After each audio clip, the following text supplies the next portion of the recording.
What is up, YouTube? Back at you again on the Fumble Pod. Today we are covering all our conference championship games, and we're going over the bracket. We're going over the final bracket that came out on Sunday. What a chaotic weekend it was. If you're new here, I am your host, Dalton Lee, and let's just jump right on into them. We're going to talk about the four big games on Saturday, and then we're going to go right into our bracket talk. Some of these games did have big implications on the bracket, so let's just go ahead and just dive right on in and give our initial thoughts. So, starting off at noon on Saturday, it was number 11 BYU going to number 4 Texas Tech. Well, I say going to, but Texas Tech's technically the home team, even though it was a neutral site game, right? Texas Tech's favored 12.5. I thought that was correct. I thought, based after the first time they played, it was going to be very similar. And for the most part, it was. BYU had a good, strong opening drive to start the game, going up 7-0. And the defense was holding their own against Texas Tech early in the game. But once Texas Tech was able to get into a rhythm and get momentum swinging their way, it was all downhill from there. All downhill for them. Texas Tech could really do no wrong. After after Texas Tech went up 10-7, I thought this is ball game. They're going to keep rolling, keep rolling, keep rolling. And that's just what they did.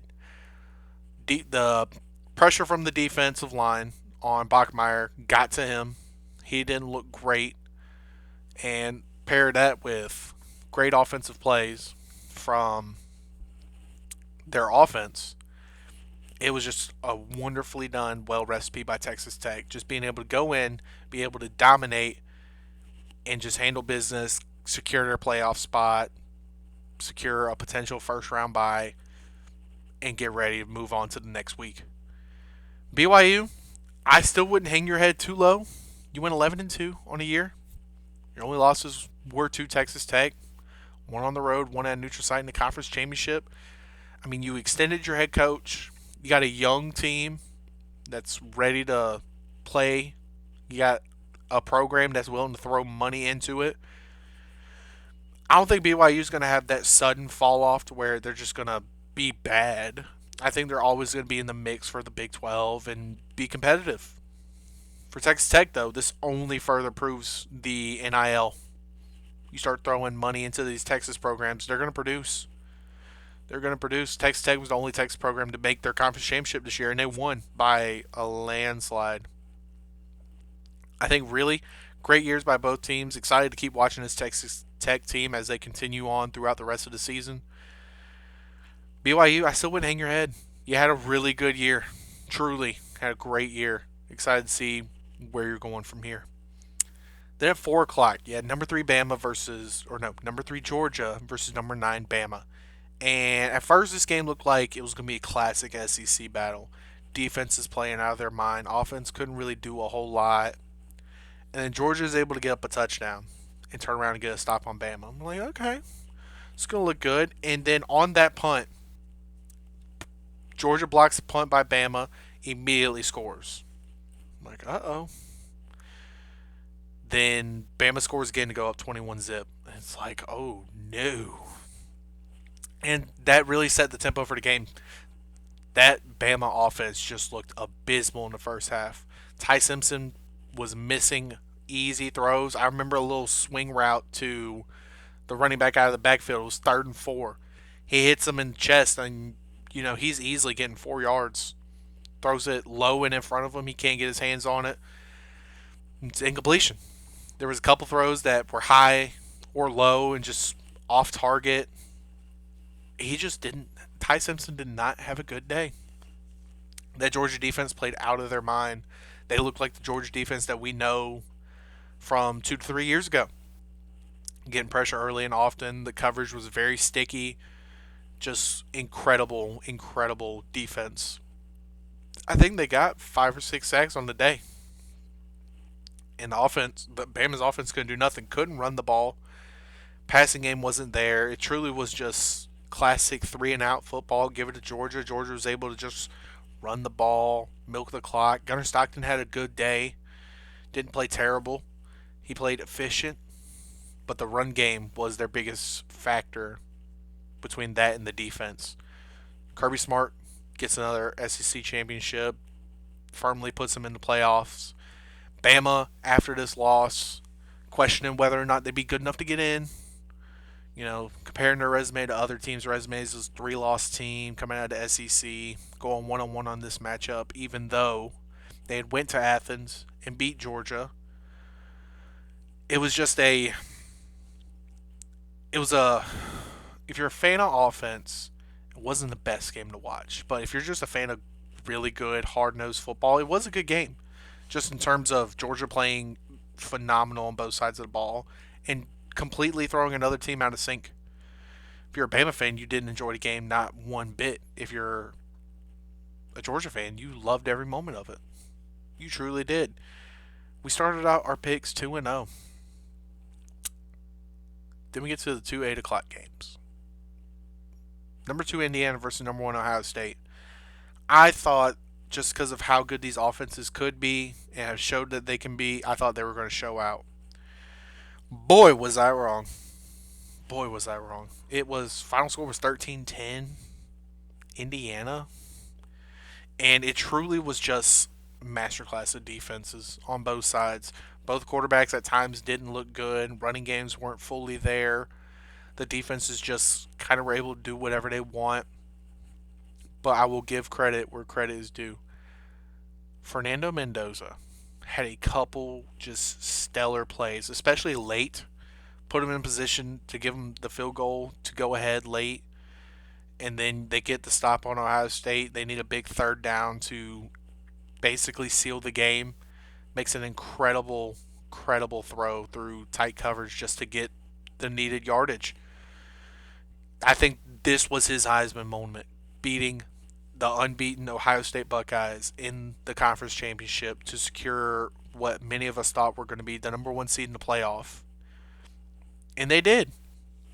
Julian Sayin looked rough, just looked out of sync, out of sorts. It almost looked like Arch Manning week 1 when they played Ohio State, just not knowing where to go with the ball, very inaccurate, a couple errant throws. They were out of sync, couldn't establish a run game. That would have helped him a lot. Just there was no running game really from either side, but mainly, Ohio State the last couple of weeks we saw a really good running attack coming from them, and just nothing. Couldn't do anything to save their lives there. But Indiana, man, I am actually surprised at how good Indiana's defense is. I understand all year they've had a really good defense, but they hadn't quite played the level of competition that Ohio State has. Granted, Ohio State hadn't really played anybody either. I guess Ohio State did play Michigan, and Indiana played Oregon, and even against Oregon, they gave up 31 points. So I was like, okay, Oregon's a good offense. And that's why I was like, hey, this could become a little bit of a shootout. Ohio State at times looked very vulnerable, but when the big plays were needed in that game, I felt like I could trust Fernando Mendoza more than Julian Sayin. And it speaks volume, especially going into a playoff of a program that just 2 years ago won only 4 games. And then last year made the playoff. You get embarrassed by Penn State in the first round. And now you're getting a first round bye as a top 4 seed. And you're probably tied for the favorite in the whole thing. Incredible turnaround by Coach Signetti. That's why they pay him the big bucks. That's why he got the extension. That's why you bring in all this talent. I don't really see anybody really competing with Indiana outside of potentially Ohio State.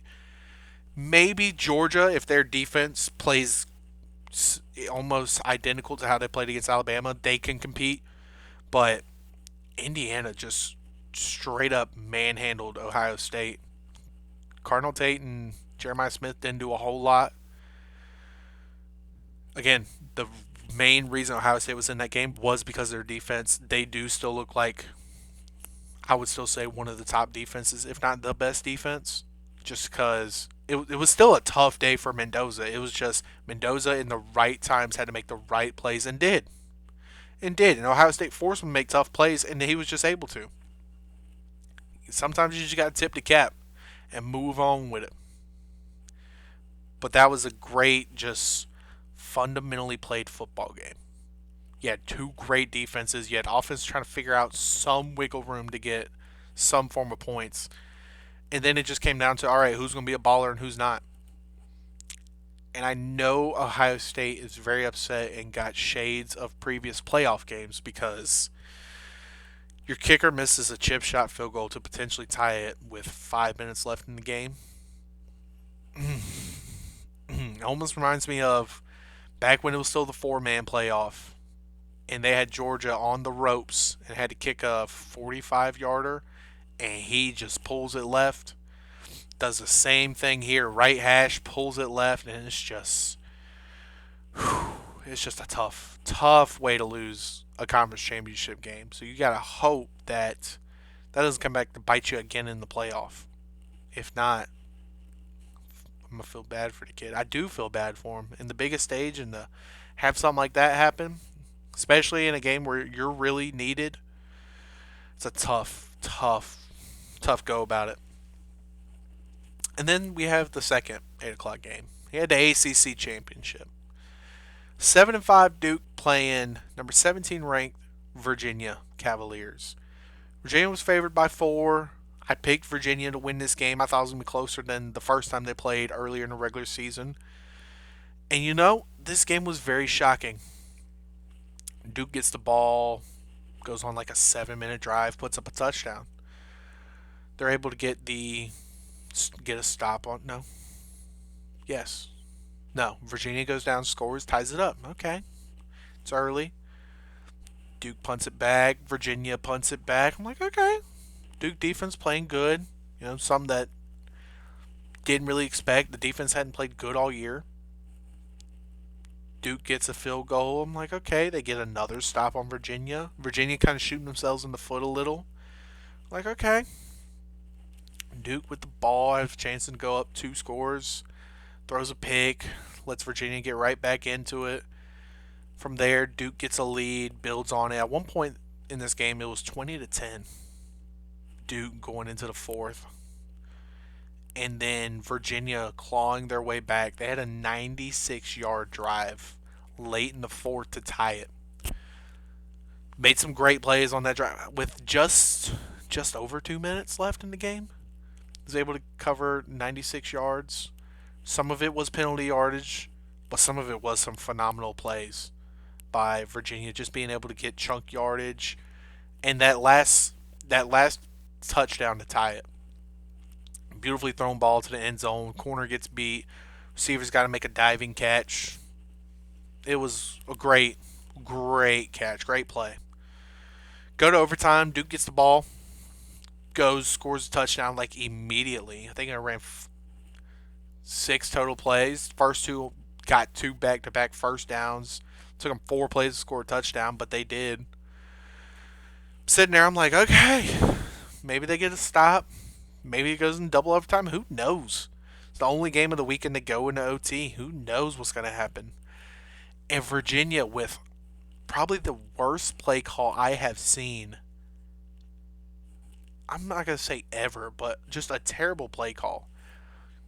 You run a double pass. Your quarterback's getting rushed, and he throws it into double coverage. The linebacker comes down with an interception. That's ball game. Duke wins their first ACC championship since the 60s, outright. And, I'm ecstatic, as you can tell, but my thing with Virginia is you had the ACC championship game, fully in your grasp for most of the season. You get there. I played subpar for most of it. You turn on a switch late, get back into it. You force overtime. Yeah, you're down a touchdown overtime. But your first play with all the momentum in your favor, you're going to run a double pass to throw back to a contested wide receiver. And it'd been one thing if it was like a skill player that threw it up. And be like, okay, he's trying to make a play. He doesn't know what he's doing. No. It was the starting quarterback, Chandler Morris, 6th-year player, throwing a contested double coverage ball. Like, what is in your, on first down? I'm like, man, throw it away if nothing's there, or try to scramble for a yard or two, something. Live to fight another down. I could see it if it's one on one and he's got the mismatch. Okay, but you had the safety behind him, you had the linebacker undercutting him, and it was kind of underthrown. He was rushed by a defensive end that had read the play out from the get go. I just, I, it was truly a bad play call. If you want me to be frank with you, it was a bad play call by Virginia. And now Virginia is just out of the playoff. Out of the playoff.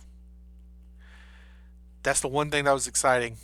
That was one of the many things that was exciting about this game was the fact that Duke won, and it was going to cause just utter chaos in the college football playoff. That was the one game that everybody was like, "What is going to happen?"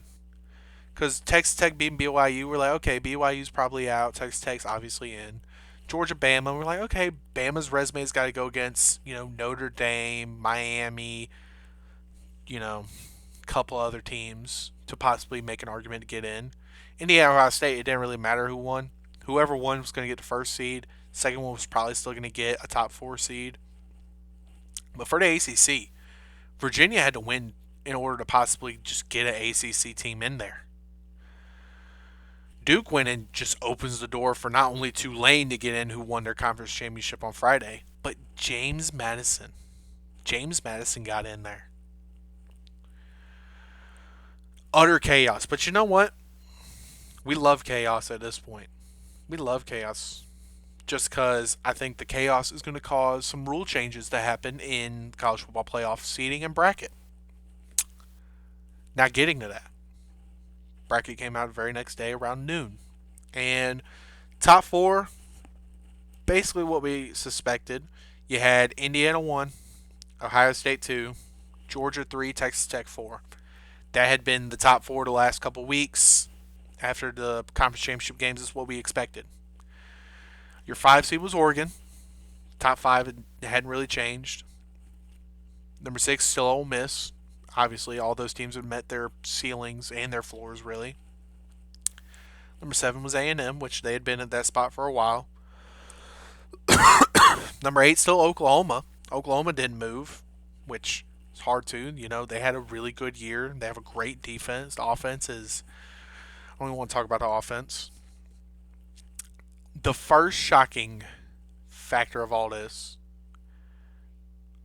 was the fact that Bama got to stay at number 9.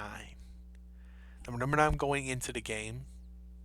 Still number 9 after losing the game, getting manhandled, lost 28-7 in that game.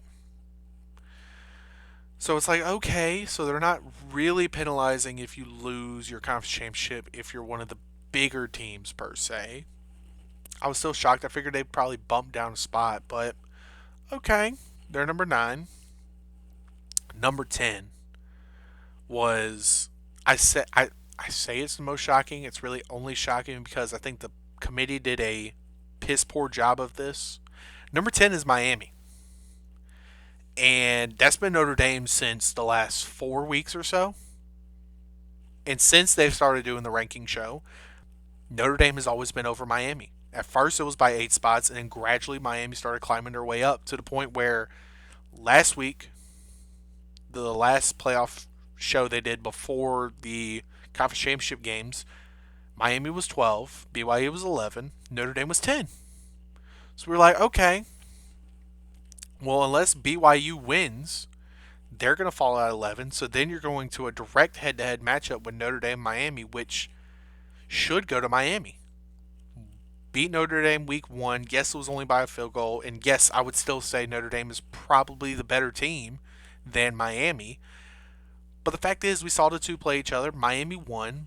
To have the same record, you got to put Miami in. Plain and simple. That's the whole point of the head-to-head. You got to respect the head-to-head, and they did. The only problem is they waited until the last minute to finally acknowledge the head-to-head, make it a true big deal like it's supposed to be. And now you got all these people complaining and saying, well, what are we doing? Miami's been ranked way below Notre Dame the last month and a half, and now you're just going to throw them into the playoff just because he got to this point. I blame the committee on that because at this point, it's just a matter of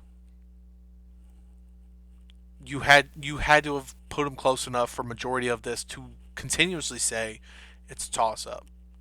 Or if you were going to do it like this, Miami should have still been over Notre Dame when it got to the point of they have the same record. Last week it should have been Miami over Notre Dame, just to then prove that okay, their resumes are done. They're done playing games. Let's look at their both of their bodies of work and acknowledge yes, their bodies of work are very similar, same record, but these two teams played. Miami won. Miami's getting in over them. That is how the tiebreakers work.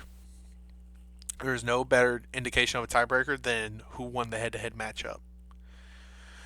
So a lot of people are complaining about this. I really have no complaints outside of the committee failed to do their job in terms of acknowledging it until the last minute. I always thought if it came down to the head-to-head, resume comparison, Miami was going to get in. Because if you don't put them in, it's going to be chaos the other way. Because then all these bigger schools are never going to want a big non-conference matchup.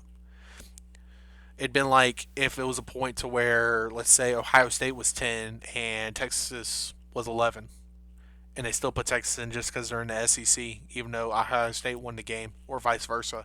You have to acknowledge it. That's the whole point. You want to still reward the teams that win those games when it comes to that point. And I still don't think Notre Dame really got punished that much by it.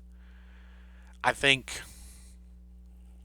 I think this is really going to be the deciding factor of maybe trying to finally get Notre Dame to be like, hey, it's going to be easier for you if you're in a conference because if you win the conference, you get in. Or if you look at these top two conferences, even if you go and lose, you're still probably getting in just because your entire body of work is better than what you're at now. You can't play two great teams at the beginning of the year, go through the rest of the way not really playing anybody relevant outside of Pitt and USC, and then expect that when you get to one of your head-to-head matchups that you lost, that you're still going to get in just because you're Notre Dame. It's not how it works all the time, contrary to belief, but it doesn't happen all the time.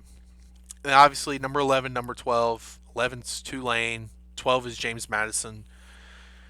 And, you know, it would have been really interesting if Notre Dame did stay in and there were no ACC teams in this because I think that would bring it to a point of actually pushing for either a bigger playoff or better guarantees for your Power 4 programs. But I think they'll still look into it, but I don't think there's going to be too much complaining just because Miami still got in. They still get to represent. And who knows what happens from there.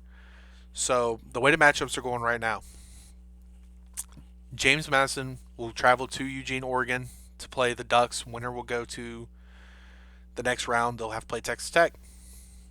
Alabama will go to Norman to try and redeem their early season loss to Oklahoma.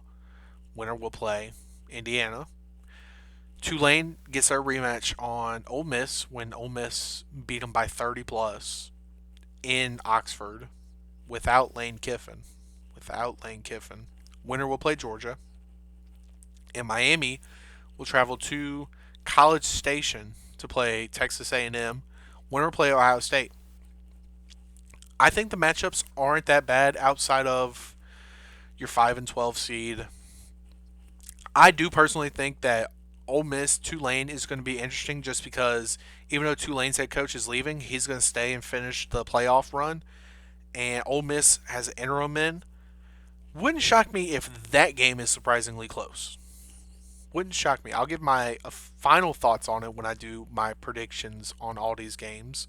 Obviously, Bama Oklahoma should be a good game, and I think A&M Miami could be a good game just because of the defenses. So I think outside of one first round game, the other three are really good matchups.